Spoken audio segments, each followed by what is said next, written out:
اب اگلی آیت میں اللہ کیا فرماتا ہے؟ الذین یوفون بعہد اللہ، جو لوگ اللہ کے عہد کو پورا کرتے ہیں، ولا ینقضون المیثاق، اور قول و قرار کو نہیں توڑتے۔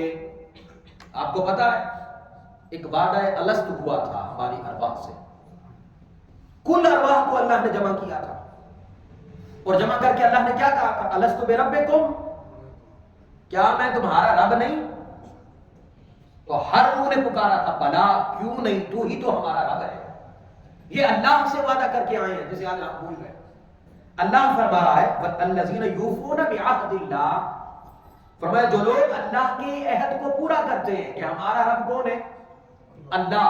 ہمارا رب کون ہے؟ اللہ۔ وہ جو وعدہ کر کے آئے ہیں اللہ کی ذات کے ساتھ، فرمایا وہ اپنے عہد کو پورا کرتے ہیں، وَلَا يَنقُضُونَ الْمِيثَاقَ، اور قول و قرار کو کبھی نہیں توڑتے، یعنی اللہ کی نافرمانی نہیں کرتے ارادتاً۔ اللہ رب العزت کی کبھی بھی نافرمانی نہیں کرتے، گناہ نہیں کرتے۔ ہاں اگر میں ارادتاً گناہ کرتا ہوں تو وہ جو وعدہ ہے، مجھے پتا ہے قرآن میں وعدہ اللہ سے کر کے آیا ہوں، میں اس کو ارادتاً توڑ رہا ہوں، تو اللہ ان کا ذکر کر رہا ہے کہ نہیں توڑتے۔ آگے سنیے اللہ کیا فرماتا ہے، فرمایا وَالَّذِينَ يَصِلُونَ مَا أَمَرَ اللَّهُ بِهِ أَن يُوصَلَ۔ آج کے دور میں سمجھتا ہوں رشتوں میں سب سے بڑا بگاڑ ہے، اگر اس اصول کو سمجھ لیا جائے تو یقین کیجئے گا ہمارے گھر سے لے کر معاشرے تک ہر جگہ سکون نافذ ہوگا۔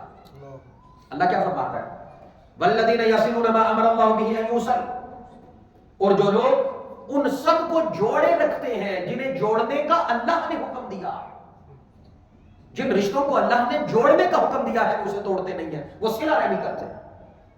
ہم رشتے توڑتے ہیں چھوٹی سی بات پہ، بس ٹھیک ہے، سال ہا سال تک ناراضگی قائم و دائم رہتی ہے۔ اللہ نے مطلقاً فرمایا رشتہ داروں سے لے کر دوست احباب سے لے کر معاشرے کے ہر فرد، جہاں جہاں ہماری ناراضگی ہوتی ہے اللہ نے حکم دیا ہے ان ناراضگیوں کو ختم کرو، ان نفرتوں کو ختم کرو۔ پھر سناتا ہوں آیت مبارکہ، اب ذرا غور سے سنیے گا، والذین یصلون ما امر اللہ بہ ان یوصل، اور جو لوگ ان سب رشتوں کو جوڑے رکھتے ہیں جن کے جوڑنے کا حکم اللہ نے دیا۔ صلہ رحمی نمبر 1، دوست احباب ان کے حقوق، آپ کو پتا ہے دوستی کے حقوق ہوتے ہیں، اس لیے یا تو زیادہ دوست نہیں بنانے چاہیے، اگر بنائیں تو ان کے حقوق ادا کرنے چاہیے۔ ایک بندہ حضور صلی اللہ علیہ وسلم کے سامنے بیٹھا ہوا تھا، کبھی ادھر دیکھے کبھی ادھر دیکھے، آقا صلی اللہ علیہ وسلم نے فرمایا کیا ڈھونڈ رہا؟ کہا حضور کل ایک بندے کے ساتھ دوستی ہوئی تھی، آج وہ نظر نہیں آ رہا۔ آقا صلی اللہ علیہ وسلم نے فرمایا تمہیں پتہ ہے دوستی کے حقوق کیا ہیں؟ کل تم نے اس کے ساتھ اگر دوستی کی تھی تو تم نے اس کا نام پوچھا تھا، اس کے گھر کا پتہ پوچھا تھا، ہو سکتا ہے وہ کسی مشکل میں ہو، تمہاری دوستی کا کیا فائدہ؟ وہ نظر نہیں آ رہا، بیمار ہے، مصیبت میں ہے، تمہاری دوستی کا اسے کیا فائدہ ہے؟ تمہیں پتہ ہی نہیں، اور تم نے کہا کہ میرا کل ایک دوست بنا۔ فرمایا آج کے بعد اگر کسی کے ساتھ دوستی کرنی ہے تو فرمایا کہ تمہیں خبر ہونی چاہیے، اور اگر وہ بندہ تمہیں معمول کے مطابق نظر نہیں آ رہا پھر اس کی کھوج میں جاؤ۔ آج میں عمومی طور پہ اللہ کی توفیق سے میں کوشش کرتا ہوں کہ اس پہ عمل ہو، کہ مسجد میں ہمارے جو نمازی ہیں ان میں سے اگر کوئی مستقلاً دیکھیں کہ نہیں 2-4 دن نہیں آ رہا تو پھر کوشش کی جاتی ہے کہ اس کے ساتھ رابطہ کیا جائے، خیر ہو کہ کہیں بیمار نہ ہو۔ بلکہ آج بھی میں دیکھ رہا تھا ہمارے ایک دوست 2-3 دن سے نہیں آ رہے، تو مجھے خیال گزر رہا تھا نہ جانے کیوں نہیں آ رہے، کسی تکلیف میں ہے۔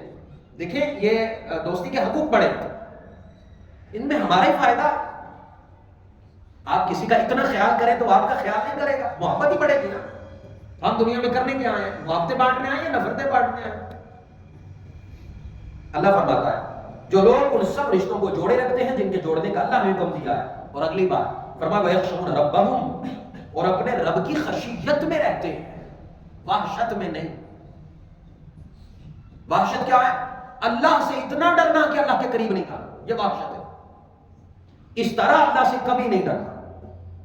ذرا غور تو کرو، ساری کائنات کا مالک، اس کے سامنے ہمیں ہے کیا؟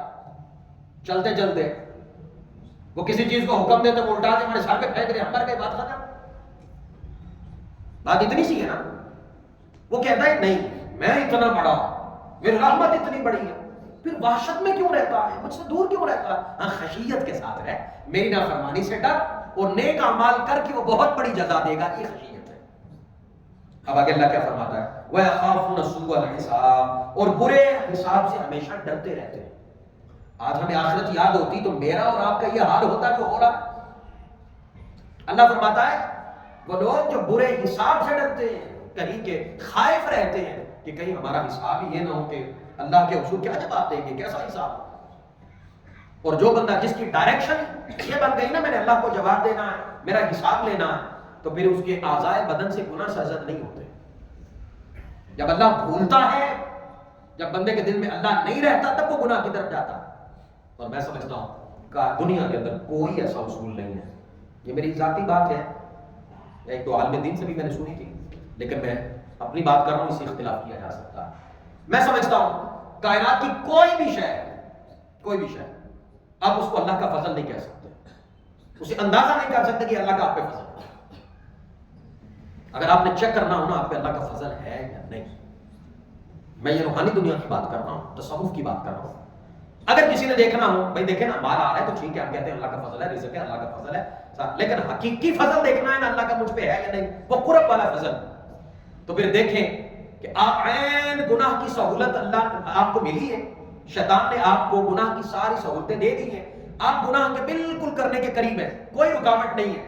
آپ اللہ کے ڈر سے وہیں سے واپس پلٹ آئے، سمجھ لیں آپ پہ اللہ کا فضل ہوتا ہے. یہ ایک اصول ہے جو اللہ کی قربت کا، کہ آپ نے اندازہ لگانا اللہ کے کتنے قریب ہو بندہ اللہ کے قریب، اور بندے سے گناہ سرزد تو اللہ ہونے نہیں دیتا. اس کا مطلب ہے ہم ابھی ہیں ہی بڑے دور، ابھی ہم نے سفر ہی بڑا طے کرنا ہے. اب آگے سنیے گا، اللہ فرماتا ہے وَالَّذِينَ صَبَرُوا ابْتِغَاءَ وَجْهِ رَبِّهِمْ، اور جو لوگ اپنے رب کی رضا کے لیے صبر کرتے ہیں، اور جو لوگ اپنے رب کی رضا کے لیے صبر کرتے ہیں. حضور صلی اللہ علیہ وسلم نے فرمایا رمضان المبارک صبر کا مہینہ، رمضان المبارک صبر کا مہینہ، بہت بڑا چکر ہے یہ صبر والا. میں سمجھتا ہوں جس کی شخصیت کے اندر صبر آ گیا، سمجھ لیں ساری خیر اس کی شخصیت پہ آ جاتی ہے، صبر آ جائے جس پر. آگے فرمایا وَأَقَامُوا الصَّلَاةَ، نماز قائم کرتے ہیں، وَأَنفَقُوا مِمَّا رَزَقْنَاهُمْ، اور خرچ کرتے ہیں جو ہم نے انہیں رزق دیا ہے، سِرًّا وَعَلَانِيَّةً، پوشیدہ اور اعلانیہ. یاد رکھیے گا جو آپ پہ فرض ہے، مال مساکین کو دینا، مثال کے طور پہ زکوٰۃ تو فرض ہے، فطر آنا جو ہے یہ فرض واجب ہے. جو فرض اور واجب شے ہے اسے آپ نے اعلان اعلان کرنا ہے، جو نفلی ہے اسے چھپ کے کرنا. یہ اصول ہے شریعت کا.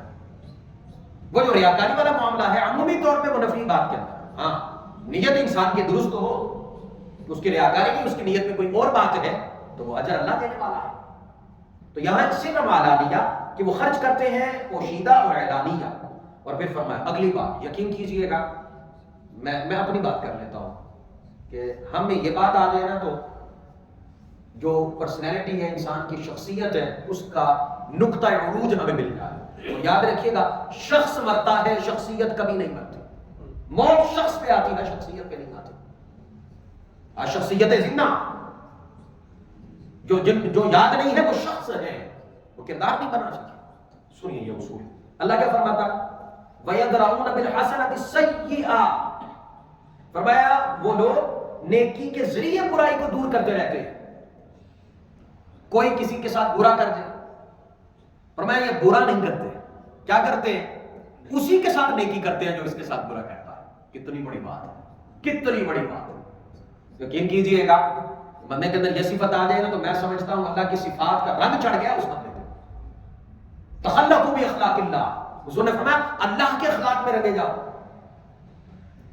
کہ کوئی آپ کے ساتھ کیا کرتا ہے برا، اللہ کہتا ہے وہ چپ کرنا بھی تو بڑی بات ہے نا، وہ تو صبر میں آ گیا. وہ پیچھے بات ہو گئی، کسی نے برا کیا آپ چپ کر گئی، یہ ہو گیا صبر.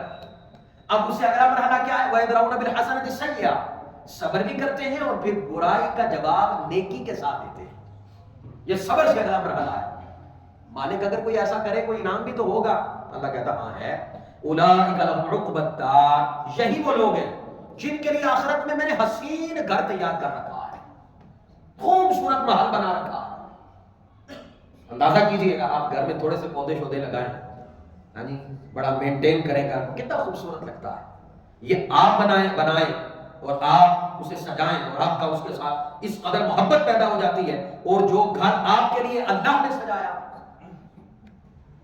اللہ خود کہہ رہا ہے اولئک لہم عقبی الدار، یہی وہ لوگ ہیں کہ جن کے لیے ہم نے آخرت میں حسین گھر بنا رکھا ہے۔ مالک اس گھر کے کوئی خد و خال تو ہوں گے، وہ خد و خال تو بتا۔ اللہ کہتا ہاں جنات عدن یدخلونها، جہاں سدا بہار باغات ہیں، خزاں ہے ہی کوئی، خزاں ہے ہی کوئی۔ فرمایا جو گھر میں نے تمہارے لیے بنا رکھا ہے، فرمایا وہاں کیا ہے، جنات عدن یدخلونها، جہاں سدا بہار باغات ہیں اور ان میں وہ لوگ داخل ہوں گے، میں انہیں ان میں داخل کروں گا۔ اللہ کہتا ہے میرے بندے جن میں یہ صفات ہے وہ میرے گھروں میں داخل ہوں گے۔ مالک کلا ہی جائے گا جنت وچ؟ بچے بھی تو ہیں نا، بیوی بھی ہے، ماں باپ بھی ہیں، کلا ہی جنت میں پھرے گا؟ فرمایا نہیں، ومن صلح من آبائہم وازواجہم وذریاتہم، فرمایا ان کے آباء و اجداد، ان کی بیویاں، ان کی اولادیں جو نیکوکار ہیں، اللہ کو بھی ساتھ اس گھر میں داخل کرائے گا۔ وہ پھر جنت ہی کیڑی ہے، کلا ہی بندہ لگا پھرے۔ ہاں جی جنت تو یہ اللہ کہتا ہے پتہ ہے، اب یہ تڑپے گا اولاد کے۔ میں نے یہ روایت درس میں سنائی تھی فجر کے وقت میں نے سنائی تھی کہ بندہ جنت میں داخل ہوگا، نہ بیٹا نظر آئے گا، نہ بیوی نظر آئے گی، نہ ماں باپ نظر آئیں گے، اعمال اس قابل نہیں تھے وہ جنت میں جاتے۔ مالک یہ کیسی جنت؟ اولاد کی یاد آ رہی ہے، پوتی پوتوں کی یاد آ رہی ہے، دوتوں کی یاد آ رہی ہے، بیوی ہے میری، میرے ماں باپ ہیں، کدھر ہے، مجھے جنت میں بیچ دیا۔ اللہ رب العزت فرشتوں سے کہے گا قابل وہ اس نہیں تھے کہ وہ جنت میں جاتے، ان کے اعمال اس قابل نہیں تھے اور وہ جہنم میں جل رہے ہیں۔ اللہ رب العزت کہے گا انہیں نکالو، میرا بندہ اسی پہ راضی ہے کہ وہ ان کے ساتھ جنت میں آئے۔ فرمایا جو درجہ جنت میں اسے دیا ہے نا، عین وہی درجہ اسے بھی دینا، اس کو اولاد کو بھی وہی دینا، بیوی کو بھی وہی دینا، والدین کو بھی وہی دینا۔ اور میں نے وہ دوسری روایت بھی سنائی تھی، فرمایا پھر بندہ کہے گا مالک وہ میرا ایک دوست تھی، وہ نہیں بھی نظر آ گیا، صدیق، اور روایت ہے وصدیقہ فی الجحیم، دوست جہنم میں ہوگا۔ اللہ کہے گا جلدی سے نکالو جہنم سے، جلدی کرو، میرا بندہ اداس ہے جنت میں۔ ان جنت چاہ کے بھی اداس ہونا تو پھر جنت کیڑی؟ اللہ اس کی خاطر اس کے دوست کو بھی جہنم سے نکال کے جنت میں بھیجے۔ اللہ اکبر، بڑا ہی کریم ہے، بڑا ہی کریم ہے۔ اچھا جب سارے ہوں گے نا اکٹھے تو جنت کا بھی مزہ آئے گا، اپنی فیملی کے ساتھ بندہ۔ اللہ کہتا ہے ومن اصلح من آبائہم وازواجہم وذریاتہم۔ اس کے بعد اگلی بات سنیے، فرمایا والملائکۃ یدخلون علیہم من کل باب، حسین گھر بنایا، اس کے اندر اسے داخل کیا، اس کے سارے کنبے کو داخل کر دیا، کرنے کے بعد فرمایا والملائکۃ یدخلون علیہم من کل باب، اس محل کا ایک دروازہ نہیں ہوگا، کئی دروازے ہوں گے۔ فرمایا ہر دروازے پہ فرشتے کھڑے ہوں گے۔ مالک وہ کس لیے کھڑے ہیں؟ فرمایا سلام علیکم بما صبرتم فنعم عقبی الدار، ہر دروازے پہ جہاں پہ وہ بندہ سامنے آئے گا اسے کہیں گے تم پہ سلام ہو اس چیز کے بدلے میں کہ تو نے دنیا میں صبر بڑا کیا۔ سلام علیکم بما صبرتم، انہیں خوش آمدید کہیں گے وہ فرشتے، مبارکباد دیں گے، تم پر سلامتی ہو، تمہارے صبر کے صلے میں اللہ نے تمہیں کر دیا ہے۔ فنعم عقبی الدار، پھر خود ہی فرشتے کہیں گے کیا ہی خوبصورت اللہ نے تمہیں کر دیا، یہ فرشتے کہیں گے، اور ہر دروازے پہ ویلکم کریں گے، ہر دروازے پہ۔ اے بندے اس کا بندہ بن کے تو دیکھ، پھر نظارے دیکھ یہاں بھی اور وہاں، پھر نظارے دیکھ۔ اور آگے سنیے گا، فرمایا والذین ینقضون عہد اللہ من بعد میثاقہ، پہلے یہ تھا جو وعدہ نہیں توڑتے، آگے ساری صفات۔ اب فرمایا جو بندے اللہ کے عہد کو، اللہ کے ساتھ وعدہ جو انہوں نے کیا ہے اس کو توڑ دیتے، وَيَقْطَعُونَ مَا أَمَرَ اللَّهُ بِهِ أَن يُوصَلَ، اور جن رشتوں کا بحال رکھنے کا، جوڑنے کا اللہ نے حکم دیا ہے انہیں توڑتے ہیں، اور وَيُفْسِدُونَ فِي الْأَرْضِ، اور زمین پہ فساد کرتے ہیں۔ أُولَٰئِكَ لَهُمُ اللَّعْنَةُ، اللہ کہتا ہے ان کے لیے میری لعنت ہے۔ اور لعنت کیا ہے؟ اللہ سے دوری، اللہ کی ذات سے دوری، یہ لعنت ہے۔